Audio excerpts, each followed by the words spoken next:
3 దశాబ్దాల నుంచి నల్లమల అడవిని, అటవీ ప్రాంతాన్ని, అటవీ భూములని పరిరక్షిస్తున్నటువంటి అంకారావు గారికి ఇప్పుడు ఆంధ్రప్రదేశ్లో ఉన్నటువంటి కూటమి ప్రభుత్వం అయితే కీలకమైనటువంటి బాధ్యతలను అప్పచెప్పింది.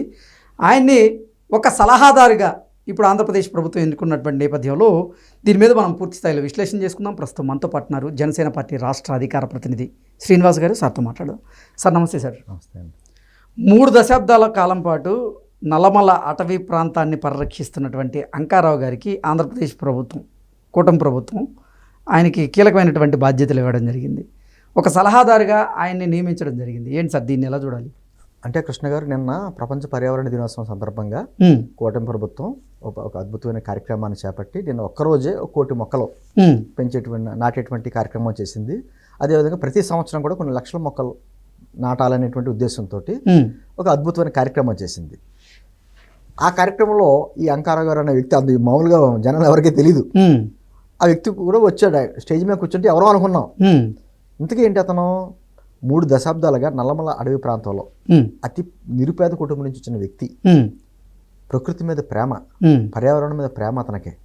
స్కూల్కి వెళ్ళి చదువుకునేటువంటి అవకాశాలు కూడా లేనటువంటి ఒక నిరుపేద కుటుంబం నుంచి వచ్చిన వ్యక్తి. ఆ ప్రాంతం కూడా అటువంటి వ్యక్తి.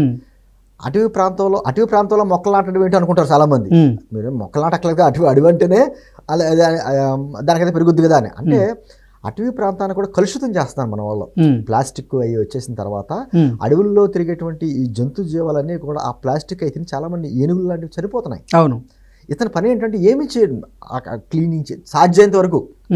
3 దశాబ్దాల కంటే ఆలోచించండి. ఆ ప్లాస్టిక్ లాంటి వ్యర్థాలని తొలగించడం, కొన్ని మంచి మంచి మొక్కలు నాటడం, ఆ పర్యావరణాన్ని అలా కాపాడుకుంటూ వస్తున్నాడు. అటువంటి వ్యక్తిని ఈరోజు ఆంధ్రప్రదేశ్ అటవీ పరిరక్షణ విభాగానికి ఒక సలహాదారుడిగా కూటమి ప్రభుత్వం ప్రకటించింది. అంటే అంకారావు గారు శాఖ. ఈ అంకారావు గారు ఎవరు అనేది అప్పుడు చాలా సమాజానికి ఎవరికి తెలియదు కదా. అప్పుడు వచ్చిన సబ్జెక్ట్ ఎవరు అంకారావు గారు అంటే అతని గురించి సెర్చ్ చేయడం ఏంటి విషయం అంతా బయటకు వచ్చింది. అంటే నేను ఇది నిజంగా అభినందనీయం, అద్భుతం కూడా. ఎగ్జాక్ట్లీ. ఎందుకంటే గత ప్రభుత్వంలో దాదాపు 60 మంది సలహాదారులు ఉండడం మనకు తెలుసు. సలహాదారులు ఎవరో కూడా జగన్మోహన్ రెడ్డికి కూడా తెలీదు. ఈ మధ్యకాలంలో లిక్కర్ స్కామ్ లో రాజకేశ్ రెడ్డి, అతను ఐటీ సలహాదారుడు. ఆ సలహాదారుడితే మాత్రం ఎంతమంది ఉంటారు నాకేం తెలుసు అన్నాడు ఆయన. అంటే సలహాదారులు ఎవరో కూడా తెలియనటువంటి పరిస్థితుల్లో సలహాదారులు ఏర్పాటు చేస్తున్నాడు జగన్మోహన్ రెడ్డి.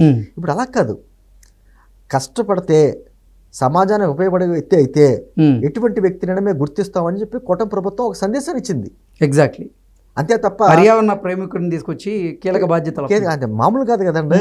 ఇప్పుడు అతను కూడా ఊహించుంటాడు జీవితంలో తనను గుర్తిస్తారని, తనకి ఇటువంటి ప్రభుత్వంలో ఒక పదవి లాంటిది వస్తుందని అతనికి కళ్ళ కూడా ఊహించుంటాడు. ఈరోజు అటువంటి కార్యక్రమం జరిగింది. ఎందుకంటే ఈ రోజున రాష్ట్రంలో ఉన్నటువంటి మనకి పెద్ద సమస్య పర్యావరణం. రాష్ట్రంలో కదండి, దేశంలోనే ప్రపంచంలోనే పెద్ద పర్యావరణం పెద్ద సమస్య అయింది మనకి. ఈ రోజున మన ఆంధ్రప్రదేశ్కి వస్తే మన కోస్టల్ ఏరియా ఎక్కువ కాబట్టి మాట్లాడితే తుఫాన్లు వరదలతోటి ఇబ్బందులు పడతా ఉంటాం. సరే, కోస్టల్ ఏరియా అంతా మడడవులు పెంచాలని చెప్పేసి అటువంటి కార్యక్రమాలు ఎన్నో ఉన్నా కూడా ప్రభుత్వాలు సరైనటువంటి చర్యలు చేయడం వలన ఆ తీర ప్రాంతాలు ఎప్పుడు ముంపు గురవుతూ ఉంటాయి.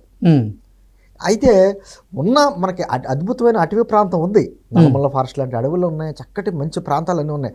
కాపాడుకోవాల్సిన బాధ్యత మనకి సమాజం కింద మన మీద ఉంది. ఎగ్జాక్ట్లీ. ఎందుకంటే ప్రకృతిని మనం కాపాడితే ప్రకృతి మనల్ని కాపాడుతుందండి. అది ప్రకృతి ధర్మం. అది ప్రకృతిని విధ్వంసం చేస్తే ప్రకృతి కోపానికి మనిషి ఎవరో కూడా ఎంత టెక్నాలజీ పెరిగినా కూడా తట్టుకోలేడు.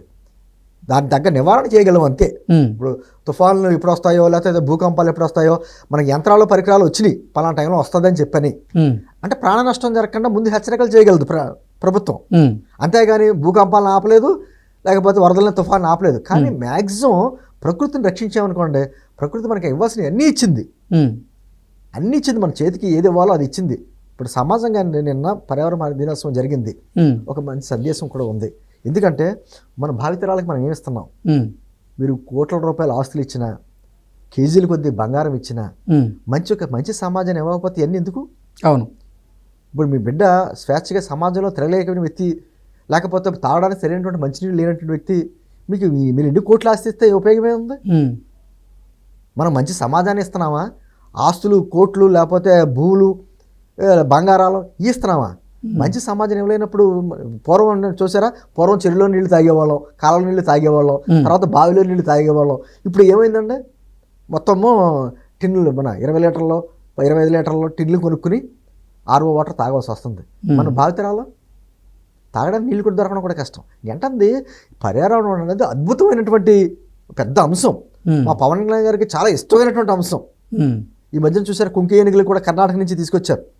ఎందుకంటే అక్కడ ఆ ప్రాంతంలో ఎంతోమంది ఏనుగులు వచ్చి దాడి చేయడం వలన పంటలు నాశనం అవుతున్నాయి, మనుషులు కూడా చనిపోతున్నారని కర్ణాటక గవర్నమెంట్ తీసుకొచ్చి మన ఆంధ్రప్రదేశ్కి రప్పించాం. అంటే దాని మీద ఒక ఇంట్రెస్ట్ ఉండాలి. గతంలో చూడండి మొత్తం అడవి ప్రాంతం నుంచి ఎర్రచందనం ప్రతిరోజు స్మగ్లింగ్ అయ్యేది. ఈ మధ్యకాలంలో అటువంటి ఏమన్నా మీకు వినిపిస్తున్నాయా? అడపడప జరిగినా కూడా ఇమ్మీడియట్గా వాళ్ళు అరెస్ట్ చేయడం, వాళ్ళ మీద చర్యలు తీసుకుంటాం జరుగుతుంది అటవీ అధికారుల మీద కూడా. ఏంటంటే ఈ అన్ని అంశాలు కూటమి ప్రభుత్వం ఎటువంటి అంశాలని పరిగణనలో తీసుకుంటుంది, ప్రాధాన్యత ఇస్తుంది అన్నదానికి ప్రత్యక్ష ఉదాహరణ నేను అంకారావు గారి ఆ పదవి కట్టబెట్టడం అనేది. నిజంగా ఇది చాలామంది ఆశ్చర్యపోయారు.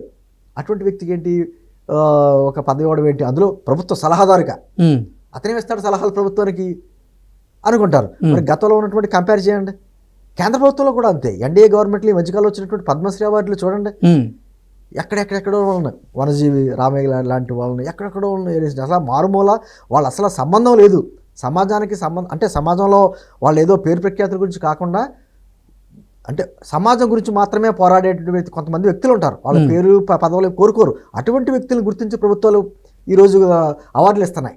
దానికి తగ్గట్టుగానే ఈ రోజున ఈయనకి ఇవ్వడం నిజంగా అభినందనీయం. అటువంటి వ్యక్తులకి అటువంటి ఇవ్వడం వల్ల ఏమవుతుంటే ప్రోత్సహించినట్టు అవుద్ది. ఒక మంచి చేసే వ్యక్తికి ప్రోత్సాహం అవుద్ది.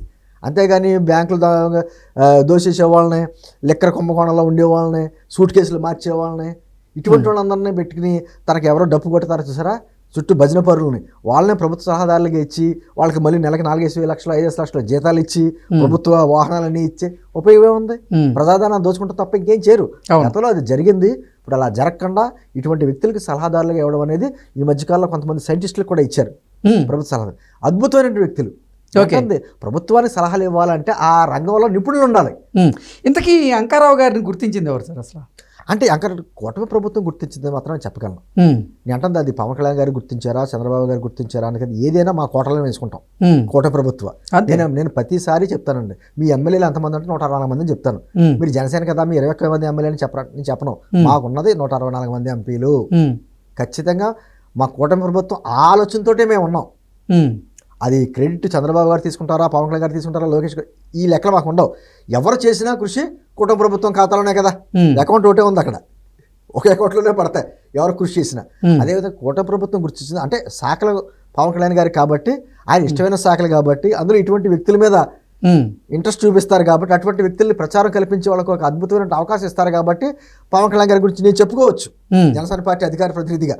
కానీ దానికంటే నేనేమంటానంటే కూటమి ప్రభుత్వం గుర్తించిందని చెప్పగలను. ఓకే, ఖచ్చితంగా అభినందనీయం, అద్భుతం సార్.